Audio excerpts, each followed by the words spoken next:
कहानी की शुरुआत होती है मूंगा नाम के एक शहर से, जहां वेंजी नाम का एक लड़का पहले दिन स्कूल जा रहा था। वो इतना भोला था कि उस बेचारे को हर स्कूल में बच्चे सताते थे।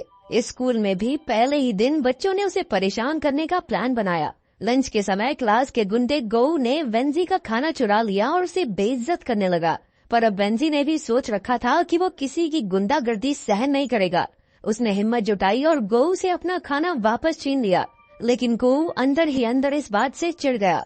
जैसे स्कूल खत्म हुआ तो गौ अपनी गैंग के साथ वेंजी को पीटने के लिए तैयार खड़ा था, पर वेंजी उन्हें देखते ही तेजी से भाग निकला।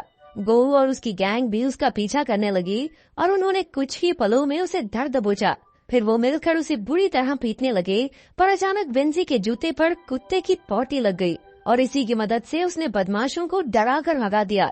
उसी वक्त गौ की दुश्मन गैंग भी वहाँ मौजूद थी और ये सब देखकर वो जोर जोर से हंसने लगे। तब उस गैंग के लीडर जाइलोंग ने वेंजी को अपनी गैंग में शामिल करने का फैसला किया। फिर अगले दिन जब वेंजी स्कूल पहुंचा तो जाइलोंग और उसके दोस्तों ने उसे अपनी गैंग में शामिल होने का ऑफर दिया। वेंजी को समझ आ गया था कि अगर उसे वहाँ जिंदा रहना है तो उसे ताकतवर लोगों का सहारा लेना होगा, इसलिए उसने जाइलोंग से हाथ मिला लिया। अब जाइलोंग ने उसे गौ से कल की बेइज्जती का बदला लेने को कहा, लेकिन वेंजी में अब भी इतनी हिम्मत नहीं थी। पर तब ही शैंग नाम के एक लड़के ने उसमें जोश भरा और आखिरकार वेंजी गौ की गैंग पर टूट पड़ा। अब वो जाइलोंग की गैंग का पक्का मेंबर बन गया था और अब वो अक्सर स्कूल छोड़कर बाकी गैंग से लड़ने लगा। जाइलोंग की गैंग के गुंडे ही अब उसके दोस्त बन चुके थे। जाइलोंग मूंगा शहर के नामी गुंडे गेटा का बेटा था। इसके अलावा गैंग में ही शैंग, आपो और बाई हो भी थे। कुछ ही हफ्तों में वेंजी भी इनकी तरह पूरा गुंडा बन गया और उसकी इन हरकतों की वजह से स्कूल ने उसकी माँ को शिकायतों का एक खत भेजा। इससे उसकी माँ काफी परेशान हो गई, लेकिन वेंजी पर कोई फर्क नहीं पड़ा और वो अपने दोस्तों के साथ अपना जन्मदिन मनाने निकल गया।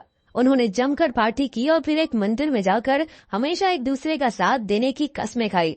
उन्होंने वादा किया कि वो हमेशा एक दूसरे का साथ देंगे और अगर किसी ने भी ग्रुप को धोखा दिया तो वो सब मिलकर उसे मार डालेंगे। इसके बाद जाइलोंग ने सबको अपने घर खाने का न्योता दिया। तब वेंजी जब पहली बार जाइलोंग के पिता गेटा से मिला तो वो काफी हैरान हो गया, क्योंकि गेटा किसी आम गैंगस्टर की तरह डरावना नहीं था, बल्कि वो तो एक बहुत ही हंसमुख सा इंसान था। लेकिन जल्द ही असलियत वेंजी के सामने आई जब उसने देखा कि गेटा अपने दुश्मनों की कटी हुई उंगलियां देखकर खुश हो रहा था। फिर कुछ दिन बाद जाइलोंग अपनी गर्लफ्रेंड सिमी से मिलने गया तो उसके दोस्त भी उसके साथ आ गए, लेकिन जाइलोंग सिमी से बात करने की बजाय अपने दोस्तों के साथ ही रहा, इसलिए वो गुस्सा होकर वहाँ से चली गई। उसी वक्त गौ भी आसपास ही था और जब उसने सिमी को गुस्से में जाते हुए देखा तो उसे बदला लेने का मौका मिल गया, इसलिए वो सिमी के पीछे गया और कहा कि वो जाइलोंग का दोस्त है। फिर वो सिमी को एक सुनसान जगह पर ले गया और उसके साथ जबरदस्ती की। अगले दिन जब जाइलोंग को इसकी खबर मिली तो वो गुस्से में जन उठा। जैसे ही रात हुई तो उसने अपनी गैंग के साथ मिलकर गौ को घेर लिया और अपने अड्डे पर ले आया। जाइलोंग ने बड़ी बेरहमी से गौ की आंखें, नाक और मुंह ग्लू से बंद कर दिए। ये देखकर तो वेंजी की भी आत्मा कांप गई। नाक और मुंह बंद होने की वजह से गौ सांस भी नहीं ले पाया और वहीं तड़प तड़प कर मर गया। जब गेटा को इसकी खबर मिली तो उसे बहुत गुस्सा आया, क्योंकि इतनी सी बात पर किसी की जान लेना उसे ठीक नहीं लगा। इसलिए उसने उन सब को गौ की हत्या करने के लिए सजा दी। पर ये काफी नहीं था, इसलिए गेटा ने उन पांचों को पहाड़ों पर मार्शल आर्ट्स की ट्रेनिंग के लिए भेजने का फैसला किया। वहाँ उन्हें प्राचीन मार्शल आर्ट्स के मुताबिक कड़ी ट्रेनिंग करनी होगी। ये सब इसलिए था ताकि वो समझदार बने और अगर कोई उन पर हमला करे तो वो अपनी रक्षा कर सके। कई हफ्तों बाद जब उनकी ट्रेनिंग खत्म हुई तो गेटा उन्हें वापस ले आया और उनके आने की खुशी में उसने एक पार्टी रखी। तब वेंजी ने गेटा की इंसानियत देखी। उसने अपने असली पिता को तो कभी नहीं देखा था, लेकिन अब उसे गेटा में ही अपने पिता की झलक दिखाई देने लगी। इस पार्टी में गेटा ने मसा नाम के एक आदमी को भी बुलाया था, जो पहले उसका जानी दुश्मन हुआ करता था, लेकिन अब वो हाथ मिलाकर एक हो गए थे। असल में वो दोनों ही मूंगा शहर से बाहर के लोगों के साथ धंधा नहीं करना चाहते थे, इसलिए उन्होंने मिलकर काम करना शुरू किया। लेकिन मसा का एक आदमी बून क्यांग इस पार्टी में दूसरे शहर की गैंगस्टर हुई लैंग को ले आया था। हुई लैंग ने मसा और गेटा को अपने साथ धंधा करने का ऑफर दिया ताकि वो और पैसे कमा सकें, लेकिन गेटा और मसा मूंगा शहर में ही खुश थे और ना ही वो बाहर के लोगों से वास्ता रखना चाहते थे। ये सब सुनकर हुई लैंग अंदर से जल उठा और उसने गेटा और मसा को मार डालने का प्लान बनाया। जब उसने बून क्यांग को इसके बारे में बताया तो वो भी हुईलैंग के साथ मिल गया, क्योंकि वो मसा को मारकर उसके धंधे पर कब्जा करना चाहता था। अब इस प्लान को अंजाम देने के लिए बून क्यांग ने ही शैंग से बात की और उसे गेटा को मारने को कहा। ही शैंग ऐसा हरगिज नहीं करना चाहता था, लेकिन उस पर बून क्यांग के कुछ एहसान थे।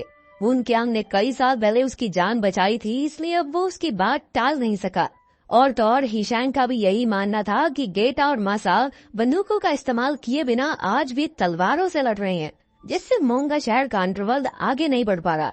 खैर, अब बून क्यांग ने ही शैंग को अपने प्लान में शामिल कर लिया था और फिर एक दिन उसने खुद मसा को मार डाला। जब गेटा को इसकी खबर मिली तो उसे काफी गहरा धक्का लगा और बून क्यांग ने इस मौके का फायदा उठाकर कहा कि मसा को किसी बाहर की गैंग ने मरवाया है। अब उसने मसा के कातिलों को पकड़ने के लिए गेटा की मदद मांगी। फिर रात को जब गेटा मंदिर में था तो बून क्यांग ने अफवाह फैला दी कि मसा के कातिलों का पता चल गया है। ये सुनकर गेटा ने उन्हें पकड़ने के लिए अपने सभी आदमी भेज दिए। बून क्यांग को बस इसी का इंतजार था। जैसे ही गेटा मंदिर में अकेला रह गया तो बून क्यांग के 4 गुंडे आम लोगों का भेष बनाकर वहां घुस गए। मौका देखकर उन्होंने गेटा पर हमला बोल दिया, लेकिन गेटा भी कोई कच्चा खिलाड़ी नहीं था। उसने कुछ ही पलों में 4 गुंडों को ढेर कर दिया। लेकिन ही शैंग जानता था कि गेटा चाहे जितना बड़ा कुंफू मास्टर हो, गोली से तो मरेगा ना। इसीलिए वो तुरंत मंदिर में घुसा और गेटा को गोलियों से भून दिया। उस वक्त वेंजी भी मंदिर के आसपास ही था और जैसे ही उसने गोलियों की आवाज सुनी तो वो तुरंत मंदिर की तरफ दौड़ा। लेकिन उसे आने में काफी देर हो गई, क्योंकि तब तक गेटा की मौत हो चुकी थी। फिर अगले दिन वेंजी ने ही गेटा की चिता को आग दी, क्योंकि जायलोंग को अपने पिता के कातिलों से छिपना पड़ा। ही शैंग भी जानता था कि जब तक उसके दोस्त मोंगा में हैं, तब तक बून क्यांग के आदमियों का खतरा उनके सर पर मंडराता रहेगा।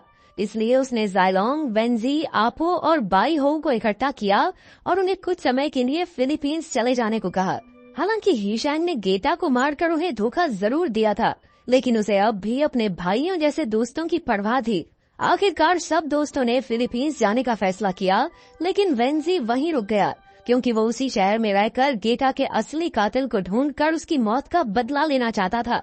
असल में उसे ही शैंग पर शक हो गया था कि गेटा और मसा की मौत में उसका जरूर कुछ न कुछ हाथ है। ही शैंग ने सभी दोस्तों को चले जाने को कहा, लेकिन वो खुद यहाँ क्यों रुका? ये सब वेंजी के लिए काफी अजीब था। लेकिन वेंजी अकेला नहीं था जो कातिलों को पकड़ना चाहता था। उस रात बाई हो भी सबसे नजर बचाकर बाहर निकला, क्योंकि उसे शक था कि बून क्यांग ने ही गेटा को मारा था। वो सीधा बून क्यांग से पूछताछ करने पहुंचा, लेकिन उस वक्त वो हुईलैंग के साथ था। जब बाई हो ने उन पर इल्जाम लगाया तो हुईलैंग के गुंडों ने उसे बुरी तरह पीटा। उसकी हालत इतनी बिगड़ गई कि उसे हॉस्पिटल में भर्ती करना पड़ा। ये सब देखकर ही शैंग वेंजी पर दबाव बनाने लगा कि उसे भी फिलीपींस चले जाना चाहिए। लेकिन ही शैंग की हरकतें देखकर वेंजी का शक और गहरा होने लगा। अब उसने ही शैंग की बात मानकर फिलीपींस जाने का नाटक करने का फैसला किया। इसके बाद वेंजी हुईलैंग से मिला, जो असल में उसकी माँ का पुराना बॉयफ्रेंड निकला। वेंजी जानता था कि गेटा के कातिलों से बदला लेने में उसकी खुद की जान भी जा सकती थी, इसलिए उसने हुईलैंग से अपनी माँ का ख्याल रखने को कहा। हुईलैंग ने उसे रोकने की बहुत कोशिश की, लेकिन वेंजी नहीं माना और वहाँ से चला गया। फिर रात को हुईलैंग वेंजी के घर उसकी माँ से मिलने गया और तब जाकर ये खुलासा हुआ कि असल में हुईलैंग सिर्फ उसकी माँ का एक्स बॉयफ्रेंड नहीं, बल्कि वेंजी का असली पिता भी है।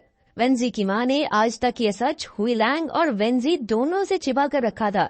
जब हुईलैंग को पता चला कि वेंजी उसका अपना खून है और वो बदला लेने के लिए मरने मारने को तैयार है, तो वो तुरंत अपने बेटे को ढूंढने निकल पड़ा। उधर वेंजी अपने दोस्तों के साथ मंदिर में था, जहाँ वो सब फिलीपींस जाने से पहले प्रार्थना करने आए थे। लेकिन जैसे ही सब जाने लगे तो वेंजी ने अचानक ही शैंग की गर्दन पर चाकू रख दिया और उसे सबके सामने कबूल करने को कहा कि उसने ही गेटा और मसा को मारा है। वेंजी को पूरा यकीन था कि ही शैंग हत्यारों से मिला हुआ है। असल में वो पिछले कई दिन से ही शैंग का पीछा करके उसके एक एक कदम पर नजर रखे हुए था। उसने देखा था कि ही शैंग बून क्यांग और हुईलैंग से इस तरह मिलता था मानो वो पार्टनर्स हों। आखिरकार ही शैंग ने ये कबूल कर ही लिया कि उसने ही गेटा को मारा था, लेकिन उसने कहा कि ये सब उसने मूंगा शहर के भले के लिए किया। लेकिन इससे पहले कि कुछ और बात हो पाती, बून क्यांग और उसके आदमियों ने मंदिर में घुसकर उन पर हमला बोल दिया। अब वेंजी, जायलोंग और आपू ही शैंग को छोड़कर बून क्यांग और उसके आदमियों से निपटने में जुट गए उन सबको लड़ते देखकर हीशैंग वहीं जमा रह गया। उसे समझ नहीं आ रहा था कि उसे अपने दोस्तों की मदद करनी चाहिए या बून क्यांग की। और जब उसने देखा कि उसके दोस्त पूरी जी जान से सच के लिए लड़ रहे थे, तो उसमें भी जोश भर गया और उसने जायलोंग की मदद करने का फैसला किया। अपने चाकू के एक ही वार से उसने बून क्यांग का कान काट डाला। तभी अचानक आसपास पुलिस के सायरन्स की आवाज आने लगी और हीशैंग ने सोचा कि यही भागने का अच्छा मौका है, क्योंकि अगर वो वेंजी के हाथ आ गया तो वेंजी उसे छोड़ेगा नहीं। अब हीशैंग तुरंत वहां से भाग निकला, लेकिन जब वेंजी ने उसे भागते हुए देखा तो वो भी उसके पीछे दौड़ने लगा। वेंजी के सर पर खून सवार था और उसने सोच लिया था कि इसकी तो आज गेम बिठा के रहूंगा। लेकिन हीशैंग जैसे तैसे उसकी आंखों से ओझल हो गया और उसने अपने अड्डे पर जाकर एक बंदूक उठाई। अब वो सीधा वेंजी का मुकाबला करने पहुंचा और उसने कई गोलियां चलाकर वेंजी को घायल कर दिया। फिर हीशैंग वेंजी को ही सबका जिम्मेदार ठहराने लगा। उसने कहा कि अगर वेंजी चुपचाप फिलीपींस चला जाता तो ऐसा कुछ होता ही ना। अब वेंजी को एहसास हो गया कि वो जल्द ही मरने वाला है, इसलिए उसने अपनी दोस्ती के नाम पर हीशैंग को एक आखिरी बार गले लगने को कहा। आखिरकार हीशैंग की भी आंखें भर आई और वो वेंजी के गले लग गया। लेकिन ये सब तो एक जाल था। जैसे ही हीशैंग उसके गले लगा तो वेंजी ने अचानक उसकी पीठ में चाकू घोंप दिया। अब गुस्से में हीशैंग ने फिर से वेंजी पर गोली चला दी और कहा कि वो गेटा इतना अच्छा भी इंसान नहीं था, उसके चक्कर में अपने दोस्त को मारना चाहता तू। असल में हीशैंग के पिता और गेटा काफी अच्छे दोस्त हुआ करते थे, लेकिन बाद में गेटा ने उसके पिता की बाजू काट डाली और इसके लिए हीशैंग ने गेटा को कभी माफ नहीं किया। पर तभी अचानक पीछे से जायलोंग ने आकर हीशैंग की पीठ पर इतने वार किए कि वो वहीं जमीन पर ढेर हो गया। हीशैंग ने अपने भाइयों जैसे दोस्तों को धोखा देकर अपने किए वादे को तोड़ा था और अब वादे के नियमों के मुताबिक उसके दोस्तों ने ही उसे मार डाला।